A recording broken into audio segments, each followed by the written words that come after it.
अगर कोई मेरा स्टूडेंट है जिसने पास्ट में जेंडर की ओरिएंटेशन ली हो बिफोर सीएसएस 2024 रिजल्ट, मैंने क्लियरली कहा था कि जेंडर स्टडीज में इस साल सीएसएस 2024 में majority of the students fail होंगे और मेजॉरिटी की जो मार्क्स होगी वो 45 तक की होगी और उसके नीचे होगी।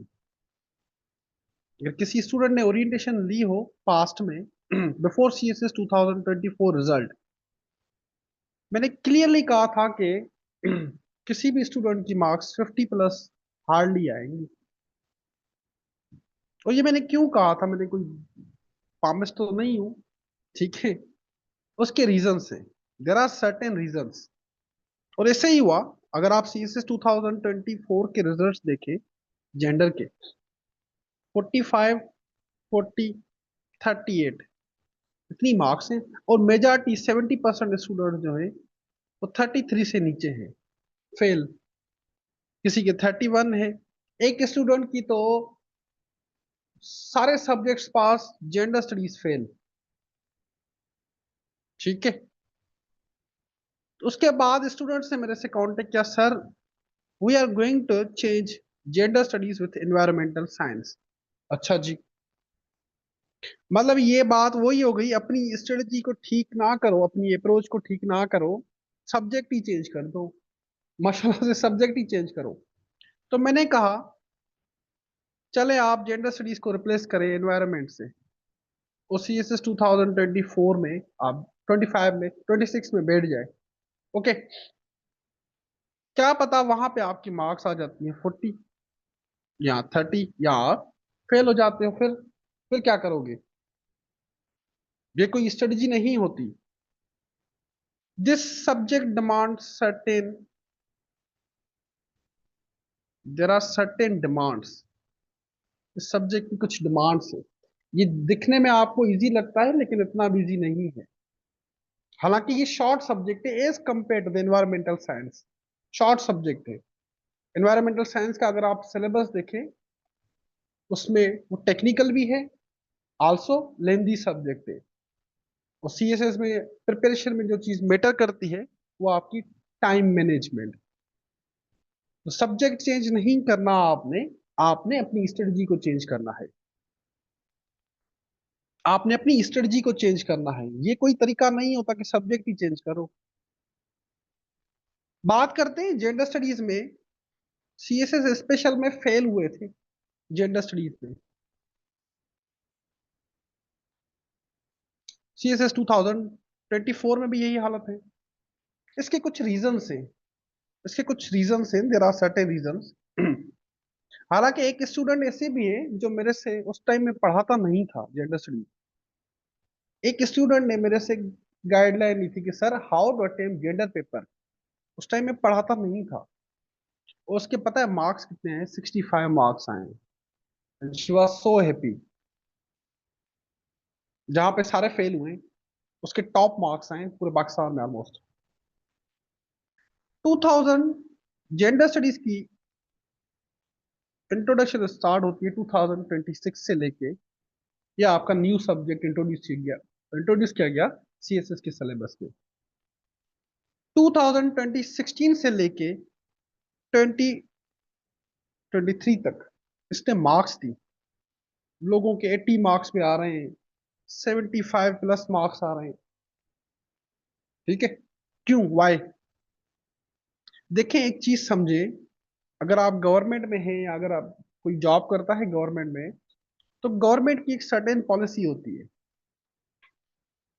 जब भी कोई गवर्नमेंट न्यू पॉलिसी देती है तो क्लियरली डायरेक्शन होते हैं कि होला हाथ रखना है, अभी अभी होला हाथ रखना है।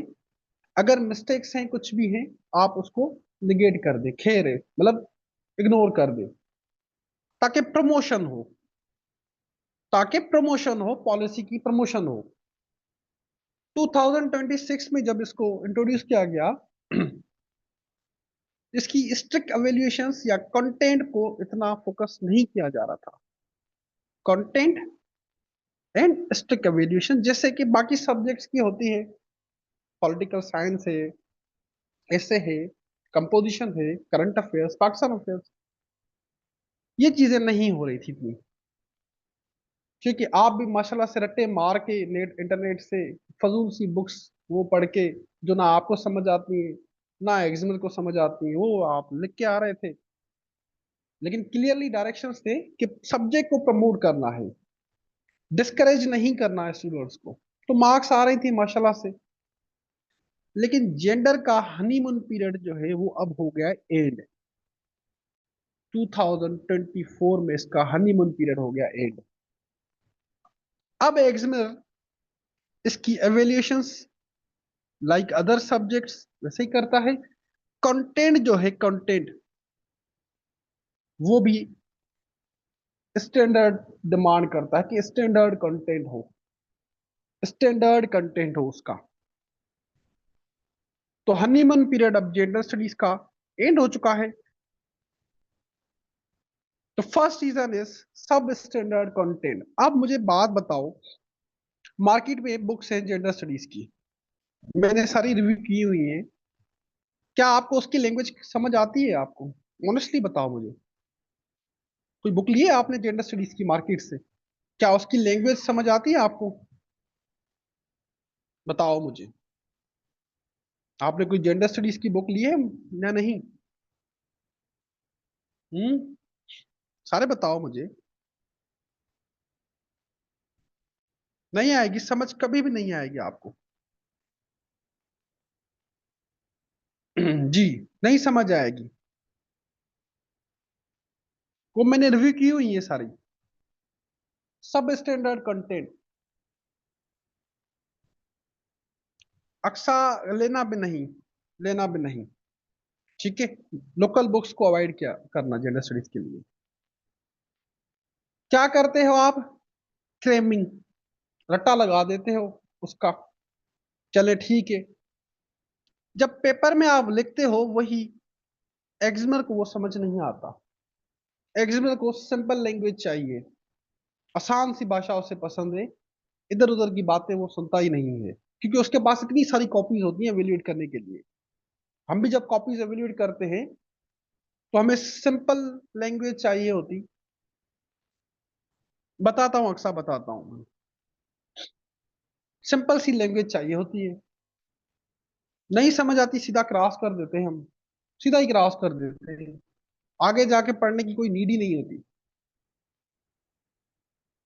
सेकंड मिस्टेक, ये तो बहुत आसान सा सब्जेक्ट है, ये माइंडसेट जो है ना, ये जेंडर स्टडीज में फेल करवाता है। देखिए, एक एक मार्क की बड़ी अहमियत होती है, इंपॉर्टेंस होती है। 1 मार्क की भी आपकी एलोकेशन रुक जाती है, 1 मार्क की वजह से एलोकेशन रुक जाती है।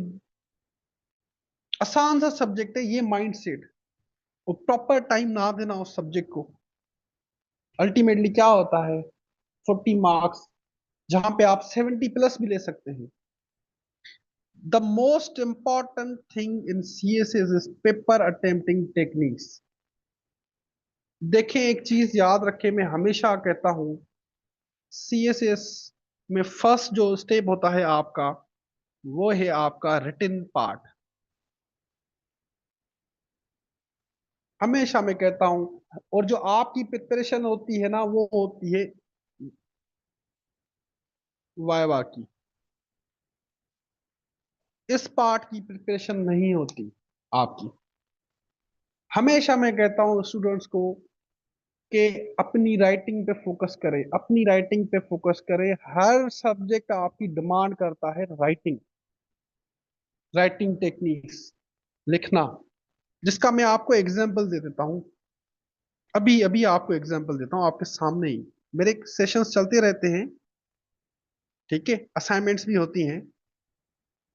मैं आपको अभी एग्जांपल देता हूं मैं। ये एक असाइनमेंट है, ठीक है, ये एक असाइनमेंट है। मेरे सेशन में मैं नोट्स खुद देता हूं, क्योंकि मैंने जेंडर स्टडीज पे अपनी बुक लिखी हुई है। इंटरनेशनल जो मैगजीन्स होते हैं जेंडर के इश्यूज पे, उसके लिए भी उन पे भी मैं लिखता हूँ। ओके, नोट्स दिए होते हैं, लेक्चर पूरा गिवन होता है।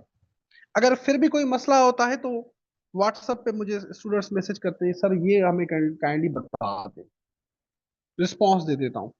फिर भी देखो ये फेल हो गए, असाइनमेंट में fail. Why? There is a difference between reading and writing.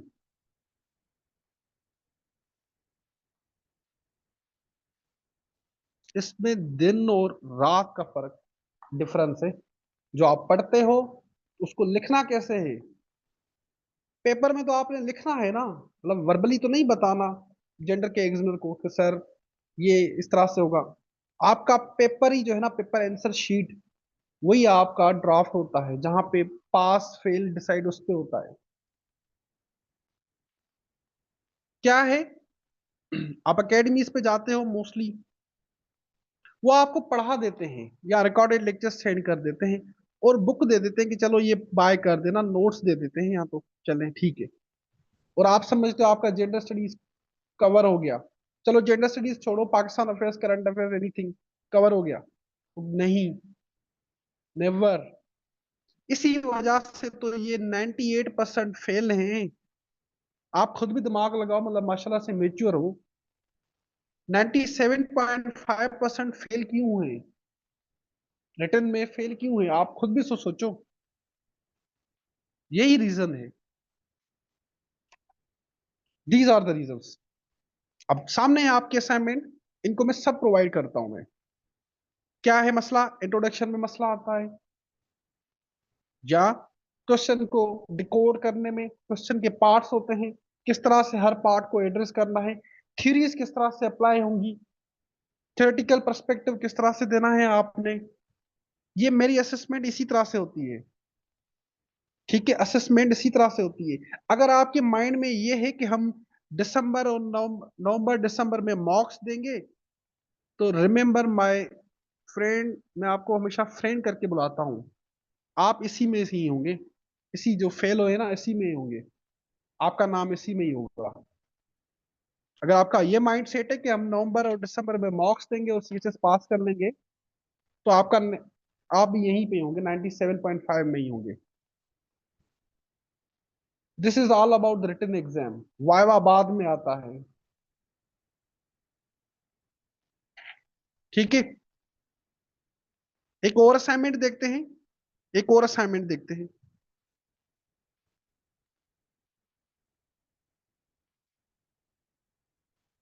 एक और असाइनमेंट है, ठीक है, इनको मैंने नोट्स, लेक्चर, सब चीजें दी हुई है, कोई बुक बाय करने की नीड नहीं पड़ती। लेकिन ये वीकली असाइनमेंट्स होती हैं आपकी। फ्राइडे सैटरडे संडे क्लास होती है, संडे को क्लास के बाद आपको असाइनमेंट मिलती है कि ये जो टॉपिक्स हमने पढ़े, ये क्वेश्चन से जरा इनको अटेम्प्ट करें, एवेल्यूशंस करवाएं, साथ साथ कंटेंट बिल्डिंग एंड एवेल्यूशंस। और देखो, खुद देखो आप, लिखने में और पढ़ने में कितना फर्क है, कि क्वेश्चन किस तरह से अटेम्प्ट करना है। और एग्जामिनर के पास आपकी ये कॉपी जाती है, ये आप खुद नहीं जाते, ये कॉपी जाती है, ठीक है, जहां पे वो असेस करता है आपको। असेसमेंट इसी पे होती है ना, आपकी कॉपी पे होती है ना, पेपर जो आपके एग्जामिनर के पास जाता है। अगर पता ही नहीं होगा कि जेंडर अटेम्प्ट कैसे करना है आपने, तो पढ़ने का फायदा क्या, मतलब मुझे बात बताओ आप। बेशक आप स्कॉलर बन जाओ, अगर आपको लिखना ही नहीं आए तो फायदा क्या है स्कॉलरशिप का, मतलब स्कॉलर बन जाओ बस, ये इस नॉलेज का फायदा क्या आपको। समझ रहे हो, ये सब चीजें कवर होती हैं, राइटिंग टेक्निक्स बिल्डअप करना मेरा ही काम होता है। तो ये इश्यूज होते हैं, आई होप आप इतने मेच्योर हैं, समझ गए होंगे।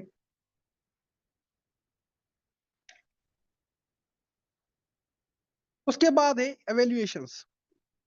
एवेल्युएशंस देखें, मैं आपसे ऑनेस्टली पूछता हूं, आप अकेडमीज पे गए होंगे, बहुत सारे अकेडमीज पे गए होंगे, क्या आपकी वो एवेल्युएशंस करते हैं? स्ट्रिक्ट एवेल्युएशंस की बात कर रहा हूँ, ये वाले एवेल्युएशंस नहीं, बर्बादी के टिक मार्क्स, शहरयार इनको कहते हैं, बर्बादी के टिक मार्क्स, ये सही है, ठीक है, सही है, ओके। ऑनेस्टली बताओ मुझे, आप अकेडमीज पे गए होंगे, मेंटोर्स के पास गए होंगे, क्या आप लोगों की कोई एवेल्युएशंस करता है? ऑनेस्टली बताओ मुझे।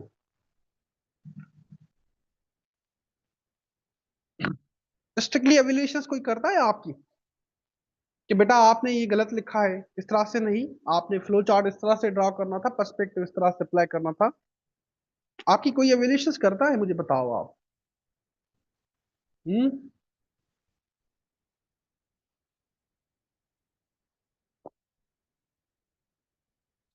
सारे पार्टिसिपेट करें क्लास में, क्या हो गया? क्या हो गया? पार्टिसिपेट करें। मैं कोई इतना स्ट्रिक्ट टीचर नहीं हूं, डोंट वरी।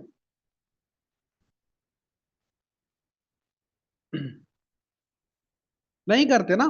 क्यों? बताऊं उसके रीजंस। एक क्लास में जेंडर स्टडीज के 100 200 स्टूडेंट्स रखे होते हैं। अब मुझे एक बात बताओ, 100 200 स्टूडेंट्स की एवेल्यूशन वीकली पॉसिबल है क्या? नहीं है पॉसिबल।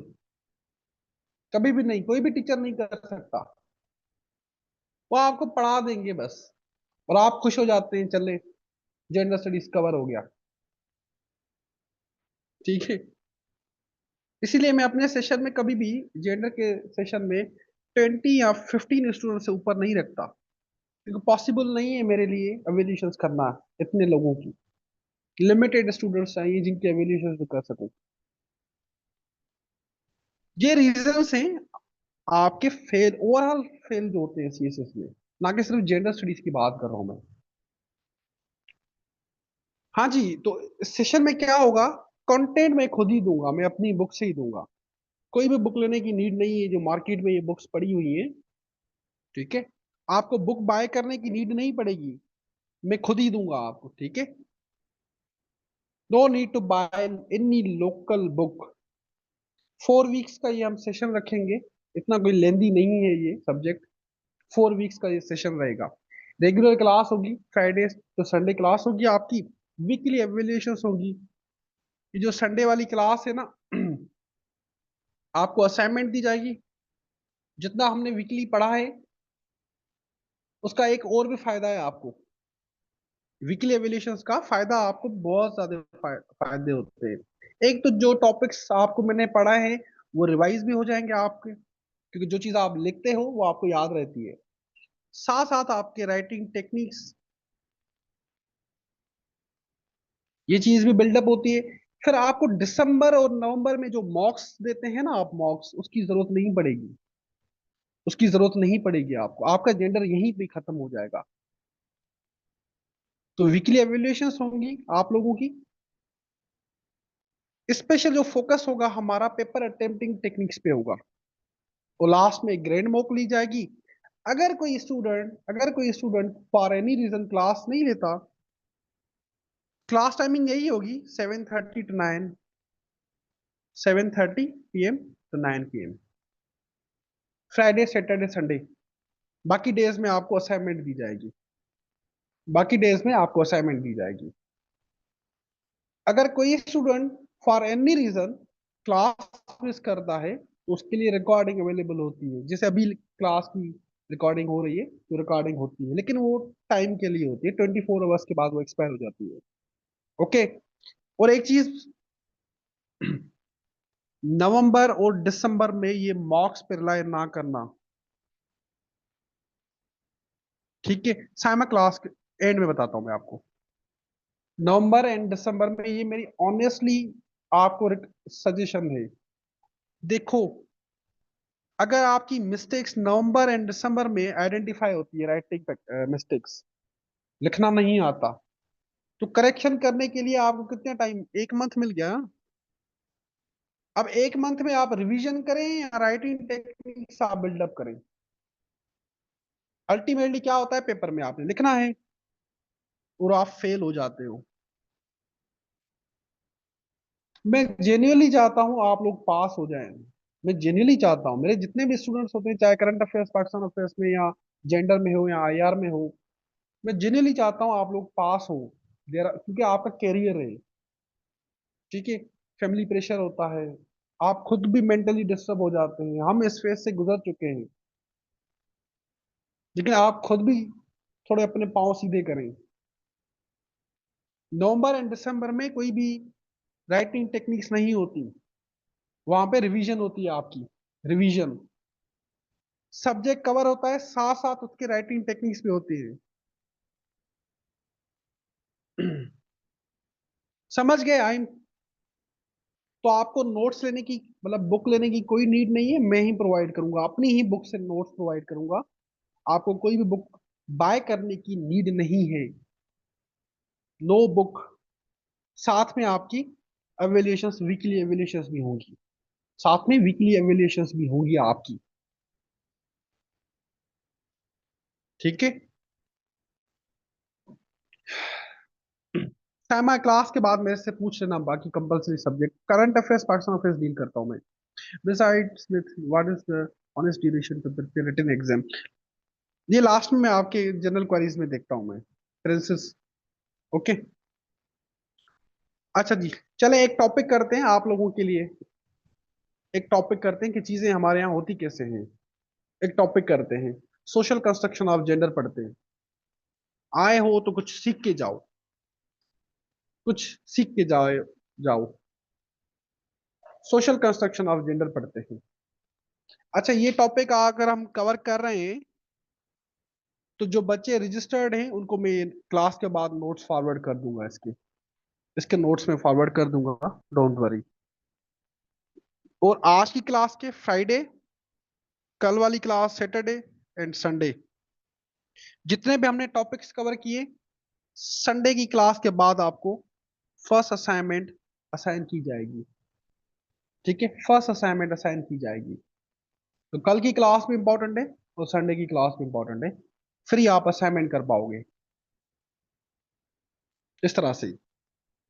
तो सोशल कंस्ट्रक्शन ऑफ जेंडर पढ़ते हैं, आज का फर्स्ट टॉपिक है सोशल कंस्ट्रक्शन ऑफ जेंडर। जैसे कि आपको पता है कि जो टर्म सेक्स होता है, it refers to the biological and physical difference, between two sexes. ठीक है, सेक्स किसको कहते हैं आप? बायोलॉजिकल या physical differences between men and women. लेकिन टर्म जेंडर जो है, gender, the term gender,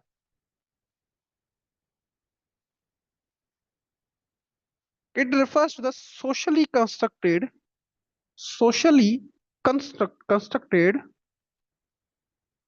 differences between man and woman। जो सोशली कंस्ट्रक्टेड डिफरेंसेस हैं बिटवीन मेन एंड वुमेन। और social construction of gender means, the social construction of gender, कि how gender is socially constructed, कि किस तरह से gender socially constructed होता है। How gender is socially constructed, how gender is socially constructed. Social construction natural state में नहीं होती। Social construction of gender natural state में नहीं होती। जैसे फॉर एग्जाम्पल, हम अक्सर कहते हैं ना कि कोई भी माँ के पेट से नहीं सीख के आता, सोसाइटी सिखाती है। अक्सर हम कहते हैं ना कि कोई भी माँ के पेट से तो नहीं सीख के आता, सोसाइटी सिखाती है ना? आपने सुना होगा, अक्सर ये हम फ्रेज यूज करते हैं कि कोई भी माँ के पेट से नहीं सीख के आता, सोसाइटी ही सिखाती है। सिमिलरली सिमिलरली सोसाइटी के जो कल्चरल प्रैक्टिसेस हैं, सोसाइटी की जो कल्चरल प्रैक्टिसेस हैं, cultural practices regarding how a boy should behave, कि लड़के को किस तरह से बिहेव करना चाहिए और लड़की को किस तरह से बिहेव करना चाहिए, ये शेप करते हैं आपकी जेंडर आइडेंटिटी को। जब आप छोटे थे, ठीक है, माँ बाप कहते थे ना, नहीं बेटा इस तरह से नहीं मत करो, ये लड़कियां नहीं करती ऐसे काम। और लड़कों को कहा जाता है कि नहीं बेटा ये ना करो, ये लड़कियां ये लड़कियों वाले काम है। अक्सर इस तरह से भी कहा जाता है, क्या लड़कियों की तरह रो रहे हो, ये घर वाले कहते हैं, आपने सुना होगा ना इस तरह से। ये क्या है? हमारी सोशल कंस्ट्रक्शन है। फैमिली आपको बताती है, सोसाइटी आपको बताती है कि how a boy and girl should behave. Family आपको बताती है कि गर्ल का कौन सा रोल है, बॉय का कौन सा रोल है। Boys role, girls roles are defined by the family and society, are defined by family and society. Therefore, gender is, gender is socially constructed. Therefore, gender is socially constructed. आया समझ? यहां तक समझ आया आपको? यहां तक समझ आया आपको? ऑल ऑफ यू, जितने भी हैं क्लास में, ऑल ऑफ यू सारे पार्टिसिपेट किया करो, कोई मसला नहीं है।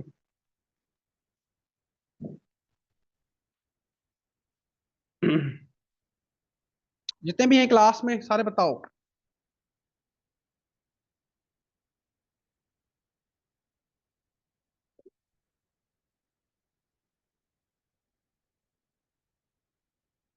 हाँ जी, क्या कह रहा है? A social construction is something that does not exist in natural state but it is an invention of society. The social construction of gender जो है वो नेचुरल स्टेट में नहीं होती, बल्कि society and culture they define the roles. Cultural practices and norms give rise to the existence of social construction and govern the practice, customs and rules governing the way we view them. Therefore, natural state मतलब कि जैसे for example आपके nature है, nature खुद खुद ही चीज जो होती है आपकी बाय नेचर, ये बात कर रहा हूं मैं। जैसे नेचुरल ग्रोथ होती है आपकी, इस तरह से। Gender is socially constructed and it is the result of socio cultural influence on the individuals development. Gender जो है वो सोशली कंस्ट्रक्टेड है। क्यों? क्योंकि ये रिजल्ट है socio cultural influence on the individuals development. अब ये socio cultural influence on individuals development का क्या मतलब है? What is mean by the socio cultural influence on the individuals development? जिसके एग्जाम्पल है, एग्जाम्पल देते हैं हम कि किसी सोसाइटी में, किसी भी सोसाइटी में गर्ल्स एजुकेशन अलाउ नहीं है, not allowed, not allowed. Girls education लेकिन बच्चों बच्चों को सिखाता कौन है? तैयबा अंजुम। जब बच्चा पैदा होता है उसे तो नहीं पता होता ना कि वो बॉय है या गर्ल है। उसे तो अपने रोल्स नहीं पता होते हैं, फैमिली बताती है ना, उसके आइडियाज को कंस्ट्रक्ट करती है, उसकी जेंडर आइडेंटिटी को शेप देती है। ये मैं कह रहा हूं मैं कि it is not the natural, but society, घर वाले बताते हैं उसको। आई होप क्लियर है जी। फॉर एग्जाम्पल, किसी सोसाइटी में गर्ल्स एजुकेशन अलो नहीं है और गर्ल्स को सिखाया जाता है कि you have to get married once you become mature. Girls are taught household work, like kitchen का काम करना, because society has regarded these roles appropriate for girls. आपको घर वाले भी कहते होंगे, कभी कभी आपको कहते होंगे कि खाना नहीं बनाना आता, कल को शादी होगी, नाक कटवाओगी, घर वालों का नाक कटवाओगी, ठीक है। बॉयज को कहा जाता है कमाते नहीं हो, तक जॉब नहीं मिली, बाहर क्या कहेंगे लोग? क्यों? अब ये मैं रोल्स की बात कर रहा हूं मैं, अब मैं रोल्स की बात कर रहा हूं। हमने हाउस होल्ड वर्क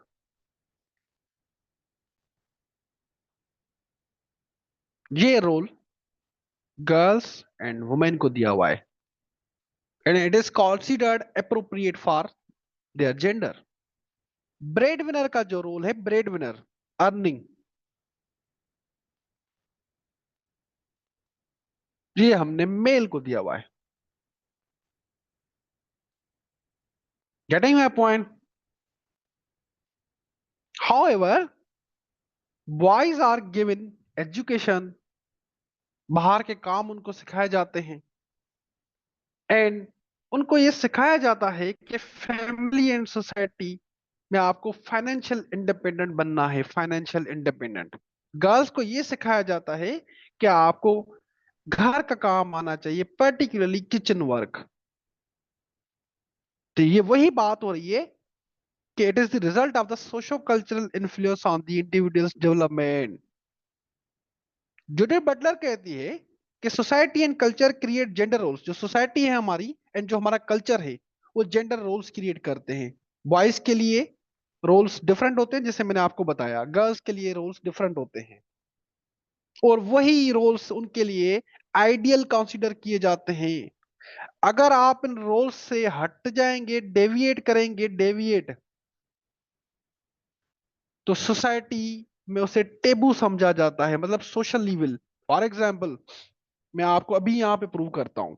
कोई फादर है, किसी सोसाइटी में गर्ल्स एजुकेशन अलो नहीं है, लेकिन एक पढ़ा लिखा बाप है, वो अपनी बेटी को कहता है कि सोसाइटी पे ध्यान ना दें, आप पढ़ें माशाल्लाह से, और I am baking you, I am baking you.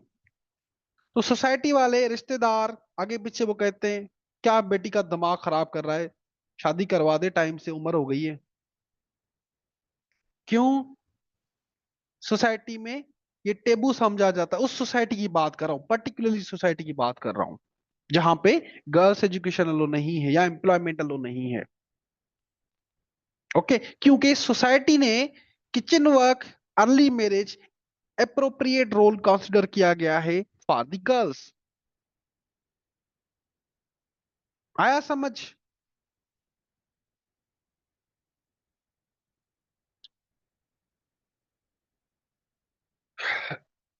N Naqvi, ये जो है ना आपका, the term sex and gender में कवर करेंगे।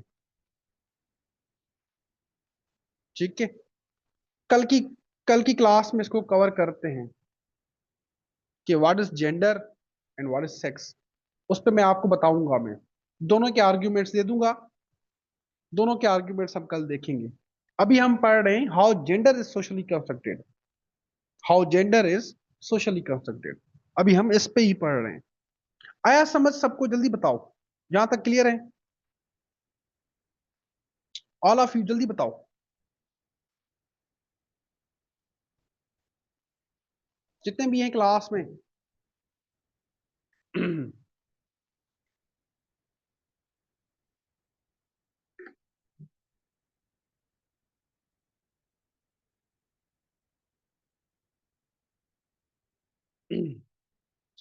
जेंडर सोशलाइजेशन होती कैसे है? जेंडर सोशलाइजेशन होती कैसे है?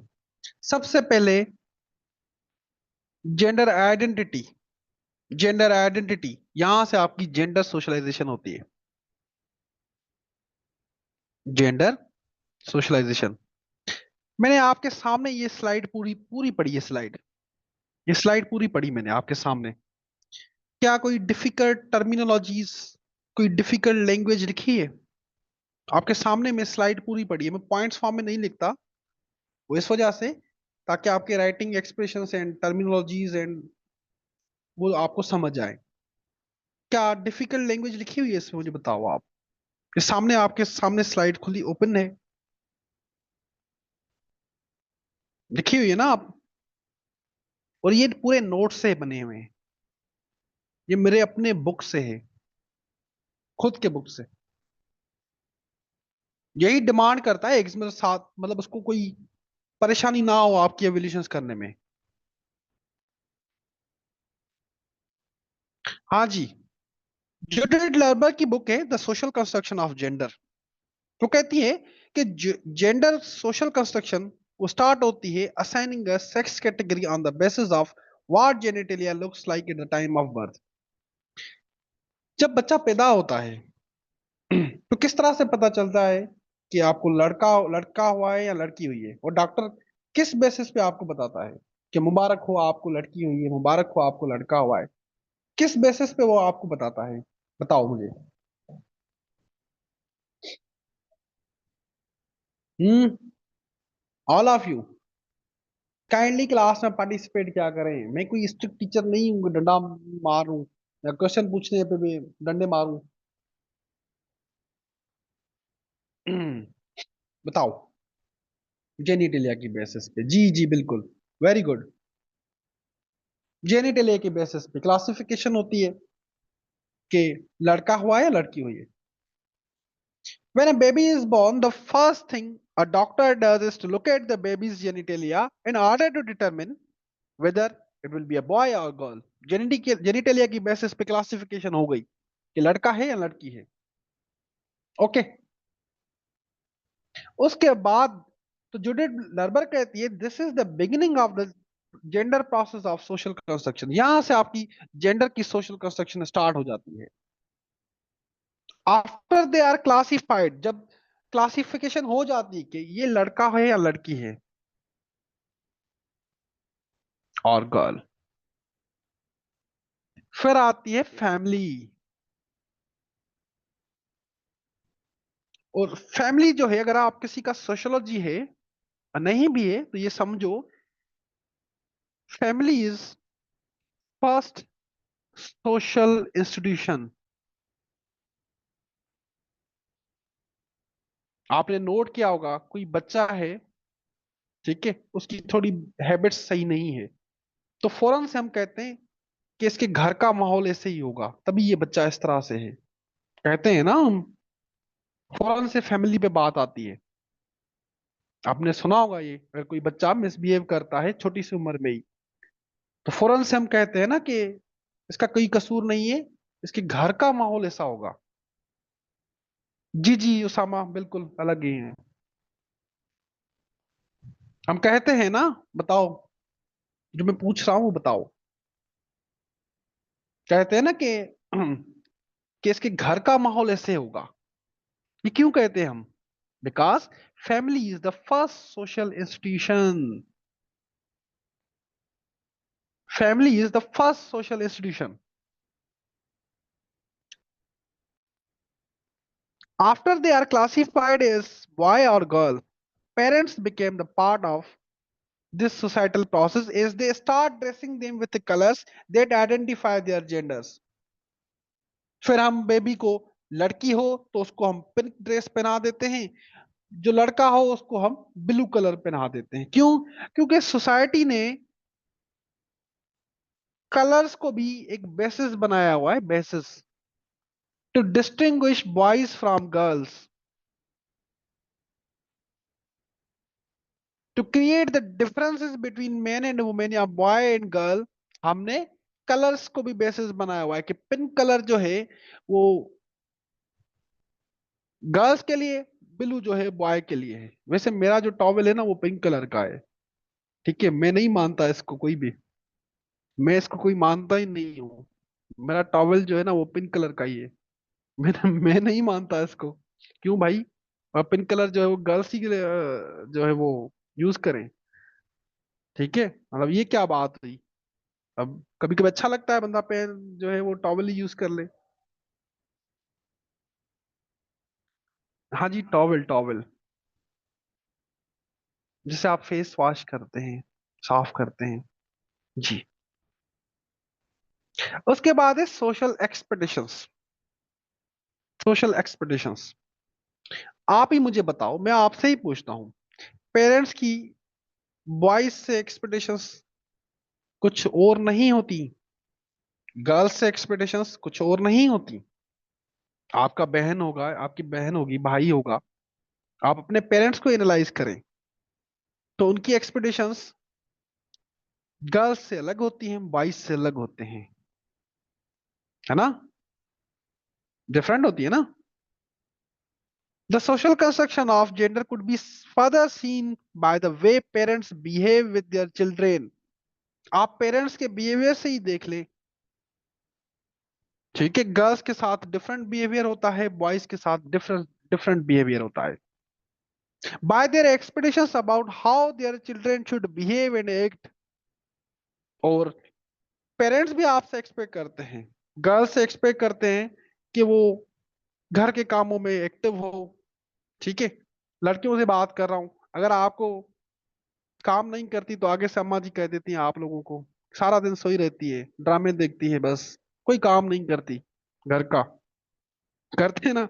या फॉर एग्जाम्पल लड़के हैं, अगर वो सारा दिन घर पे रहता है तो कहते हैं सारा दिन घर पे पड़ा होता है, बाहर जाओ काम करके आओ। ठीक है, ये आप, मैं एक्सपेक्टेशंस बता रहा हूँ आसान सी लैंग्वेज में अपनी, जो हमारे लोकल एग्जाम्पल्स हैं। और टॉयज देखें, गर्ल्स के लिए अलग टॉयज होते हैं, बॉयज के लिए अलग टॉयज होते हैं। फॉर एग्जाम्पल्स, गर्ल्स डॉल्स के साथ खेलती हैं, और गर्ल्स से ये भी एक्सपेक्ट किया जाता है कि वो स्वीट हो, इमोशनल हो। ठीक है। और फॉर एग्जाम्पल आप में से कोई आर्ग्यू करती है, कोई जो है लड़की अपने मदर से, पेरेंट्स से, वो कहते हैं क्या लड़कों की तरह आर्ग्यू कर रही हो, जाओ चुप करके बैठो, है ना। बॉय से ये एक्सपेक्ट किया जाता है कि वो एग्रेसिव हो, रेशनल हो, समझदार हो। ठीक है। उसके बाद है family and gender socialisation. Family provides the first impression of what it means to be male और female in gendered society. First impression family देती है। Parents have their on notions of how a girl और boy should behave. हर parents के अपने notion होते हैं, ideas होते हैं, जो अपने बच्चों पे वो अप्लाई करते हैं। आप देखा होगा इवन आपकी एक अपनी सोसाइटी में, अगर आपके पड़ोसी होंगे, आप कहते हैं क्या ही इनका अजीब दिमाग है, मतलब अपनी बेटी को अलो नहीं कर रहे हैं एजुकेशन के लिए। हर पेरेंट्स के अपने नोशन होते हैं कुछ। हर सोसाइटी के, एज अ सोसाइटी के भी हर अपने आइडियाज होते हैं अबाउट गर्ल्स एंड बॉयज। फिर वो उन पे अप्लाई किया जाता है, गर्ल्स एंड बॉयज पे अप्लाई किया जाता है। That is why society to society gender socialisation different होती है। They treat the girls with politeness, caring and train them for house work. Girls को के साथ थोड़ा पोलाइट वे में बिहेव किया जाता है, और उनको ट्रेन किया जाता है फॉर हाउस वर्क। बॉयज को सिखाया जाता है कि टफ बनो, लड़कियों की तरह रो मत, और बाहर के काम जो है वो देखो, बाहर के काम देखो।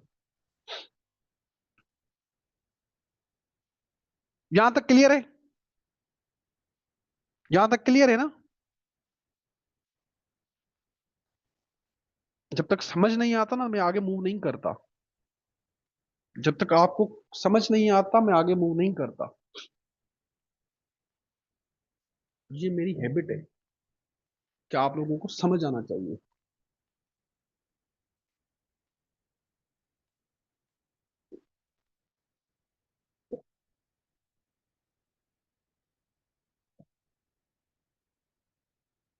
उसके बाद है एजुकेशन एंड स्कूलिंग।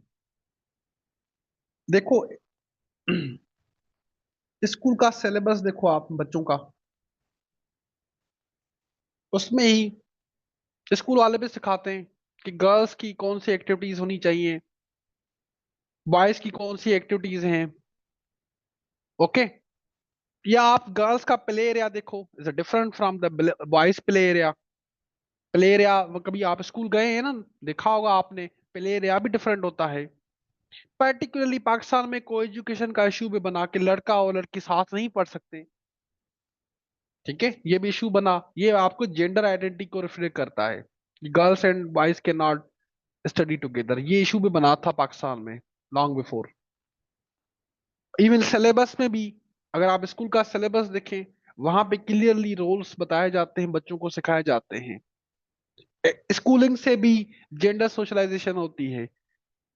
फैमिली का जब देखो, फैमिली के बाद अगर सेकंड सोशल इंस्टीट्यूशन है, that is the education and school.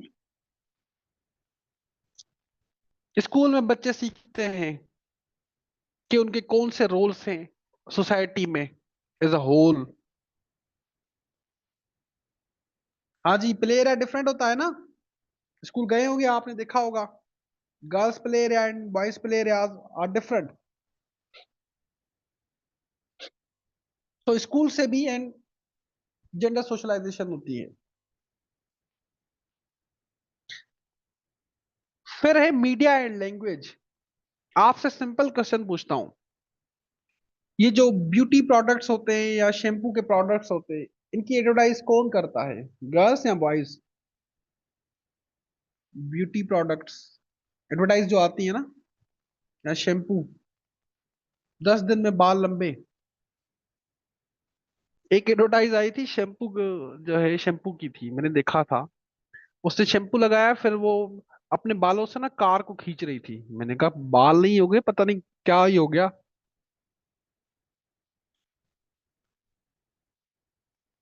बाल नहीं हुए, पता नहीं क्या ही हो गया।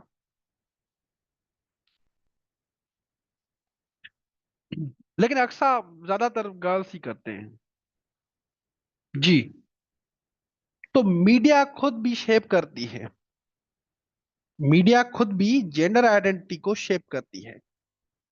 Media portrays female and male in a stereotypical fashion. फिर आता है लैंग्वेज भी। लैंग्वेज, जो ये लैंग्वेज बनाई गई थी ना, चाहे इंग्लिश हो, चाहे उर्दू हो, चाहे आपकी कोई सी भी लैंग्वेज हो, इसको जेंडर को माइंड में रख के नहीं लैंग्वेज बनाई गई थी। इस पे पोस्ट मॉडर्न फेमिनिज्म भी यही बात करती है कि जो वुमेन है या गर्ल है, वो मेल के लीन से दुनिया को देखती है, मेल की लैंग्वेज बोलती है वो। लैंग्वेज, फॉर एग्जाम्पल, जिसके मैं आपको एग्जाम्पल देता हूं। अब जैसे टर्म नर्स है, नर्स एक वर्ड है ना, नर्स। तो आपके माइंड में क्या आता है, लड़का या लड़की? नर्स। क्या माइंड में आता है, लड़का या लड़की? ऑब्वियस ही बात है, लड़की, वुमेन। इसी तरह से ट्रम इंजीनियर है। ट्रम इंजीनियर क्या माइंड में आता है? ऑब्वियस ही बात है, मेल। मेल माइंड में आता है ना, मेल, बॉय। और लैंग्वेज इतनी जेंडर स्टीरियोटाइप है कि कभी कभी आपको मेल फीमेल टाइटल देना पड़ता है। कभी कभी आपको मेल एंड फीमेल ये आगे यूज करना पड़ता है। For example, female police officer, lady health worker, lady health worker. हमारी लैंग्वेज भी जेंडर्ड है। हमारी लैंग्वेज ही जेंडर्ड है। Our language also plays in the social construction of gender. जी जी बिल्कुल। हमारी लैंग्वेज ही जेंडर स्टीरियोटाइप है। उसके बाद है कल्चरल बिलीव्स। कल्चरल बिलीव्स ये बड़े खतरनाक होते हैं। इनसे आप डेविएट नहीं करते। अल्टीमेटली इसमें प्रेशर में भी आ जा, पेरेंट्स भी प्रेशर में आ जाते हैं कल्चरल बिलीव्स पे। जिसका मैं एग्जांपल दूं, अगर किसी सोसाइटी में खानदान में, चलो खानदान में, ठीक है, अर्ली मैरिज का कॉन्सेप्ट है, खानदान में कॉन्सेप्ट है, या फॉर एग्जाम्पल खानदान में ये कॉन्सेप्ट है कि आउटसाइड मैरिज नहीं करनी हमने, ये कॉन्सेप्ट है उनका। बेशक उस खानदान में जो लड़के जो है ना वो अनएजुकेटेड हो, लड़की बेशक पढ़ी लिखी एजुकेटेड हो। ओके। अगर कोई पेरेंट्स ये डिसाइड करते हैं, चलें अर्ली मैरिज नहीं करवाते, अपनी बेटी को पढ़ाते हैं, फौरन से पूरे खानदान वाले, सोसाइटी वाले चढ़ जाएंगे उनके ऊपर कि ये क्या मतलब कर रहे हो, हमारी सोसाइटी कल्चर में तो ये तो है ही नहीं। 17-18 साल में, 20 साल में शादी करवा देते हैं। जैसे ही होता है ना, मतलब रिश्तेदार आ जाते हैं सारे, सोसाइटी वाले पेरेंट्स पे प्रेशर डालते हैं, पेरेंट्स पे प्रेशर डालते हैं। एक और, आउटसाइड मैरिज, खानदान में कोई लड़के ही नहीं है, लड़के ही नहीं है पढ़े लिखे, बेशक लड़की ने एमबीए किया हो, मास्टर्स किया हो, लेकिन क्या है, कास्ट सिस्टम के आगे शादी नहीं कर सकते। अगर पेरेंट्स एग्री भी हो जाए, रिश्तेदार खानदान वाले आ जाते हैं कि नहीं। समझ रहे हो? होता है ना ऐसे सोसाइटी में, मैं कोई बाहर की सोसाइटी की बात नहीं कर रहा, आपके लोकल एग्जाम्पल्स दे रहा हूं मैं आपको। होता है ना ऐसे सोसाइटी में होता है ना, मतलब आप मार्स पे तो नहीं रह रहे, इधर ही इसी सोसाइटी में रह रहे हैं ना। बताओ मुझे, मार्स पे तो नहीं रह रहे ना आप लोग, इधर ही इसी सोसाइटी में रहते हैं। हम्म। When a society has specific norms, the people living within society will adopt them, and they will do the same for even the discriminatory norms. अगर किसी सोसाइटी में स्पेसिफिक नॉर्म्स है, ठीक है, स्पेसिफिक नॉर्म से स्पेसिफिक बिलीफ है, चाहे वो डिस्क्रिमिनेटरी हो, चाहे वो डिस्क्रिमिनेटरी ही क्यों ना हो, जिसमें लड़कों को फायदा है लड़कियों को नहीं है, तो जो लोग उस सोसाइटी में रह रहे हैं ना, उस नॉर्म को वो अडॉप्ट कर लेंगे। When a society, due to cultural practice, view women as a weaker or inferior, अगर सोसाइटी में ये बिलीफ है कि वुमेन जो है वो वीक है, इंफीरियर है, तो जितने भी उस लोग होंगे उस सोसाइटी में ये बिलीफ को मान लेंगे। आल्सो जो कमिंग जनरेशन होगी ना, कमिंग जनरेशन, वो भी इसी बिलीफ को ये मान लेगी। इसे कहते हैं intergenerational belief, the belief from one generation to another, the belief from one generation to another. For example, एक सोसाइटी में ये बिलीफ है कि हम लड़कियों को नहीं पढ़ाते, अब ये डिस्क्रिमिनेटरी प्रैक्टिस है, लड़कों को पढ़ाते हैं, मास्टर्स तक करवाते हैं यूनिवर्सिटीज में, तो कमिंग जनरेशन जो होगी वो भी इसी बिलीफ को मान लेगी, और ये जो है वो नॉर्मल बन जाएगा, गर्ल्स के लिए भी नॉर्मल बन जाएगा। नो एजुकेशन, कि हम में तो पढ़ाई नहीं जाता, अब उनके लिए ये चीज नॉर्मल हो जाएगी ये, क्योंकि उनको पेरेंट्स सिखाते हैं, सोसाइटी सिखाती है कि ये चीज आपके लिए नहीं है, उनके लिए ये चीज नॉर्मल हो जाएगी। हालांकि ये डिस्क्रिमिनेटरी है, हालांकि ये डिस्क्रिमिनेटरी है। इसका एक और भी एग्जांपल देता हूं मैं आपको, डोमेस्टिक वायलेंस से देता हूं मैं आपको। डोमेस्टिक वायलेंस, डोमेस्टिक वायलेंस में क्या होता है, फॉर एग्जांपल कोई हस्बैंड अपनी वाइफ को मार रहा है, ठीक है, अब उस सोसाइटी में डोमेस्टिक वायलेंस कॉमन है, औरतों पे हाथ उठाना बड़ा कॉमन है, तो लड़की जाती है अपने माँ को कहती है कहाँ शादी करवा दी है मेरी, मारता है ये तो वायलेंस कर रहा है। आगे से माँ कहती है बेटा कोई मसला नहीं है, आपके अब्बा जी ने भी तो देखो कितना मारते थे, लेकिन चीजें ठीक हो जाती हैं, कोई मसला नहीं है, हस्बैंड है, हस्बैंड और वाइफ में लड़ाई होती है, that is normal, that is normal. क्यों, सोसाइटी में wife beating is common, that is the cultural belief of that society, that is the cultural belief of that society. अब जो कमिंग जनरेशन होगी वो भी इसी को अडॉप्ट कर लेंगी,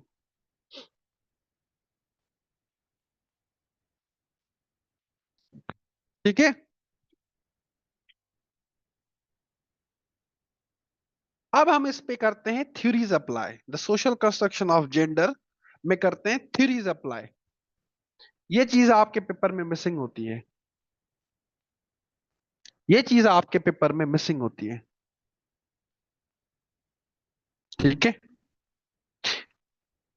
ये चीज आपके पेपर में मिसिंग होती है। Sir, up to now, people have become aware of the girls' education, but not fully aware. There are the discriminatory practices. Girls education देते हैं लेकिन एम्प्लॉयमेंट जो है वो वहां पे अभी भी इशू है, कास्ट सिस्टम अभी इशू है, अब तो maximum extend as compare to the past जी, लेकिन फिर भी इश्यूज हैं, domestic violence and all that, freedom अभी भी हैं, इश्यूज हैं, और ये वेरी करते हैं from one society to another society. अगर आप रूरल एरियाज में देखें वहां पे बड़े इश्यूज हैं। Theories, the first perspective is structural functional perspective, ये चीज आपके पेपर में मिसिंग होती है, जहां पे ही मार्क्स कम आती हैं। आपकी सबसे पहले जो सोसाइटी थी वो थी हंटिंग एंड गैदरिंग सोसाइटी,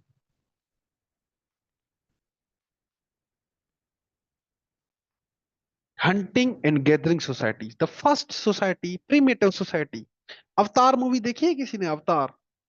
वो ब्लू कलर चढ़ा होता है उनकी बॉडी पे। अवतार मूवी किसी ने देखी है?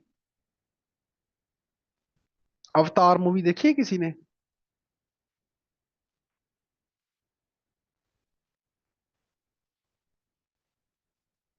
देखिए, जब इंसान जो है वो जंगलों में रहते थे, जब ह्यूमंस फॉरेस्ट में रहते थे, रिवर के साइड, रिवर के किनारे, ट्राइबर्स जैसे ट्राइब्स होते थे, हंटिंग एंड गैदरिंग सोसाइटी।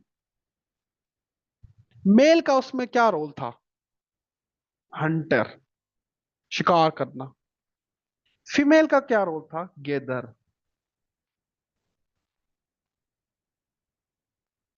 इस सोसाइटी में ये वेल्थ का कोई कॉन्सेप्ट नहीं था, पैसे का कोई कॉन्सेप्ट नहीं था। रोल्स डिफाइन थे, क्योंकि मेल जो है वो hunting role needs physical strength. तो मेल को ये रोल असाइन किया गया कि आप हंटिंग करें, फूड जो है फूड वो अपने घर वालों को प्रोवाइड करें।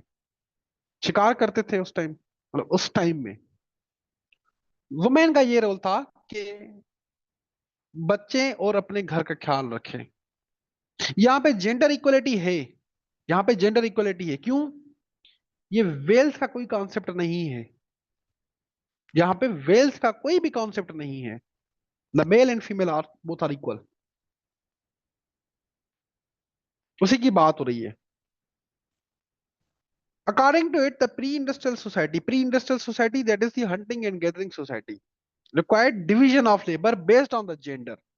डिवीजन ऑफ लेबर मतलब कि हंटर जो रोल है वो मेल का है, गेदर फीमेल का है। That is the division of labour.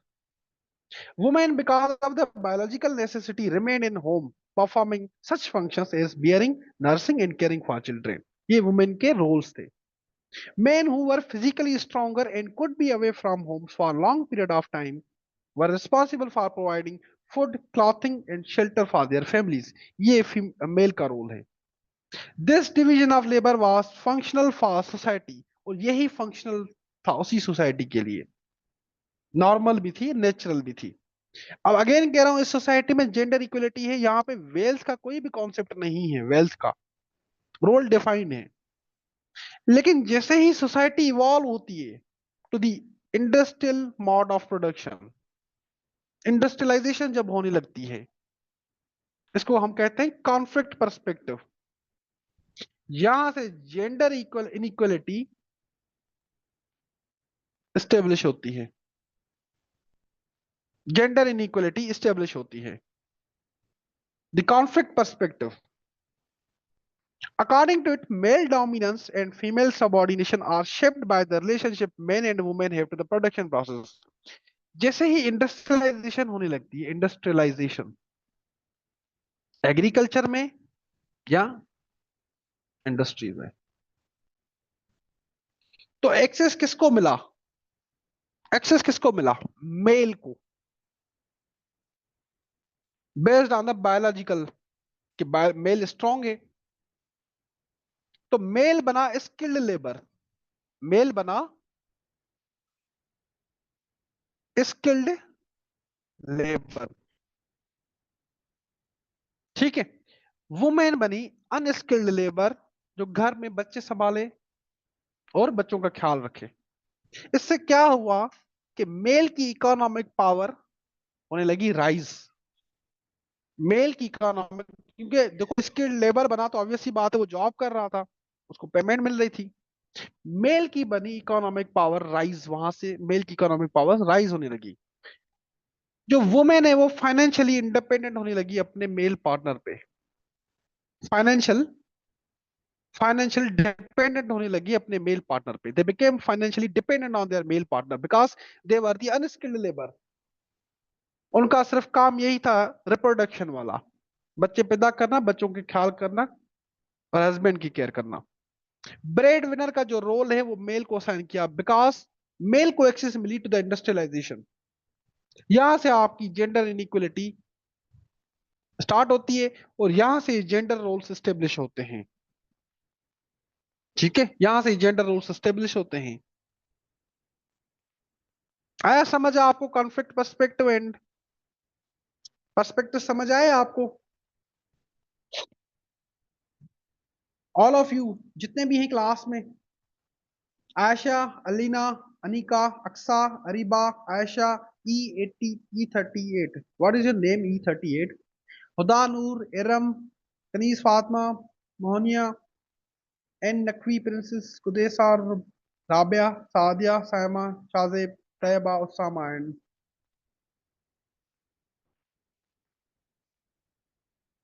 सबको समझ आया? Gender subject. अब मुझे एक बात बताओ कि सामने मैंने पूरी स्लाइड पढ़ी है, इस तरह से रिक्वायरमेंट होती है, इसी तरह की वर्डिंग लिखनी होती है। बाकी जो बच्चे रजिस्टर्ड हैं मैं उनको ये नोट्स फॉरवर्ड कर देता हूँ ग्रुप पे। तो इस तरह से सेशन होगा, इस तरह से सेशन होगा। सबसे पहले मुझे ना आप लोग